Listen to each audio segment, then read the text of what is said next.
otonomi daerah dan pemulihan ekonomi pasca 1990 ditandai dengan pembebasan pers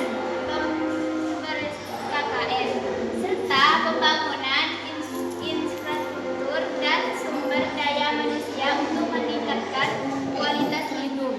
Masa ini bertujuan memperbaiki struktur pemerintahan agar lebih transparan dan akuntabel.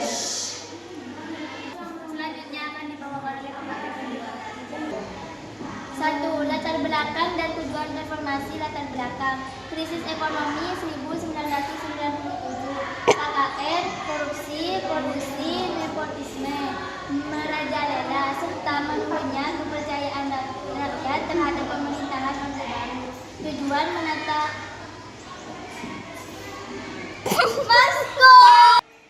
Tujuan menata ulang struktur pemerintahan, menegakkan suprematisasi hukum, amandemen UUD 1945 dan otonomi daerah.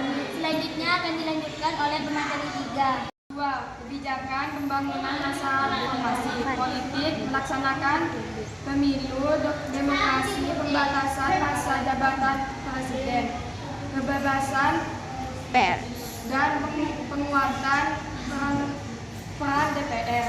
Ekonomi, restrukturisasi perbankan, badan penyihatan perbankan nasional BPPN, penguatan UMKM dan investasi asing.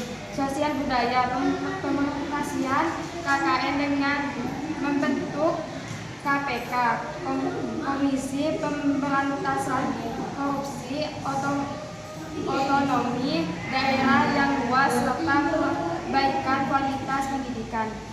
Selanjutnya akan dibawakan oleh pemateri 4. 3. Tahapan pemerintahan dan fokus pembangunan. B.J. Habibie, penyelamatan ekonomi dari krisis, merestrukturisasi perbankan dan pemilu 1999. Abdul Rahman Wahid, penerangan supremasi hukum dan otonomi daerah. Megawati Soekarno Putri, stabilitas ekonomi dan pendirian KPK. Susilo Bambang Yudhoyono, Surabaya, pembangunan infrastruktur dan pembangunan ekonomi. Joko Widodo, pembangunan infrastruktur masif (jalan tol, bandara, bendungan, dan ekonomi digital).